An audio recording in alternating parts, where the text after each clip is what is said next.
Welcome to the News Hour. There is rise of 18% in digital payments to touch $20 billion. A report titled Online Payment Fraud, Emerging Threats, Segment Analysis and Market Forecast 2021-25 conducted by Juniper Research suggests that it's time merchants step up their game. They must implement better fraud prevention strategies across all e-commerce channels if they do not wish to be subjected to significant chunk of losses. North America is estimated to be the worst hit as nearly 50% of the $20 billion estimated loss will occur in the region alone in 2021. Far East and China will be the second most worst hit with e-commerce fraud, followed by West Europe. Furthermore, the research identified that the use of artificial intelligence or AI can help enable behavioral biometrics in this area, leading to increased security across all potential fraud channels. The report highlighted that China would be the largest hub of e-commerce fraud market in the entire world by accounting for a whopping 40% of e-com related fraud losses in 2025, amounting to $12 billion. The research suggests that the massive e-commerce market combined with the relative lack of fraud detection measures will be the key drivers behind the situation. Juniper Research recommends that China-based e-commerce merchants start investing in fraud detection and prevention technologies from now. It will help them escape future fraud-related losses, which can further impact their already slim operating margin.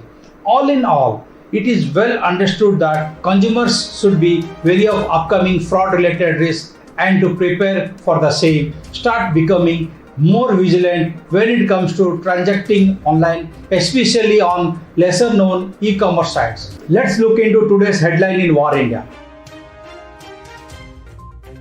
Intel seeks subsidies of $10 billion for European chip plant. Intel wants €8 billion, that is $9.7 billion in public subsidies towards building a semiconductor factory in Europe, as the region seeks to reduce its reliance on imports amid a shortage of supplies. It is for the first time Pete Gelsinger has publicly put a figure on how much state aid he would want, as Intel pursues a multi-billion-dollar drive to take on Asian rivals in contract manufacturing. What we are asking from both the US and European government is to make it competitive for us to do it here compared to in Asia, Gelsinger said in an interview. BlackBerry has built the iOS of cars focused into automotive industry. Modern automobiles are widely complex with countless sensors, electronic control units, ECU, buttons, inputs, connectivity and more. And they are all built by different suppliers but still need to communicate. That is where UNX comes in. BlackBerry UNX is the de facto standard for in-car operating systems. If a car were a smartphone, UNX is iOS or Android. It is what connects all the bits of vehicle hardware so that the apps, everything from the speedometer to the tire pressure monitoring system, can talk to each other securely and reliably. Bearing Asia has put Hexaware on sale for $2.5 to $3 billion.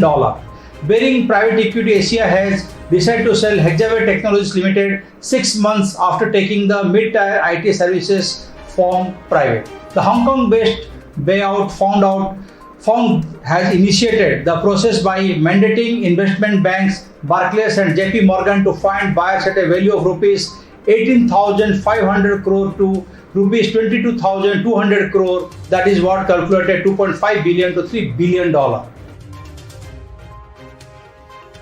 Serum Institute plans to start vaccine production outside India in a bid to increase the production capacity of vaccination from 2.5 billion to 3 billion doses a year within 6 months. The Serum Institute of India, which manufactures the AstraZeneca coronavirus, that is COVID-19 vaccine, is planning to start vaccine production in other countries as it struggles to meet supply commitments. There is going to be an announcement in the next few days, Adar Punewala said.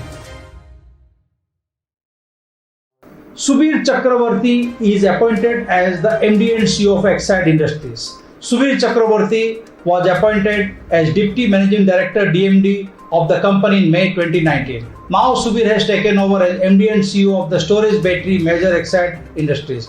He has replaced Gautam Chatterjee, who has now been appointed as the whole-time advisor to the board by the company from 1st May 2021 for a period of 3 years.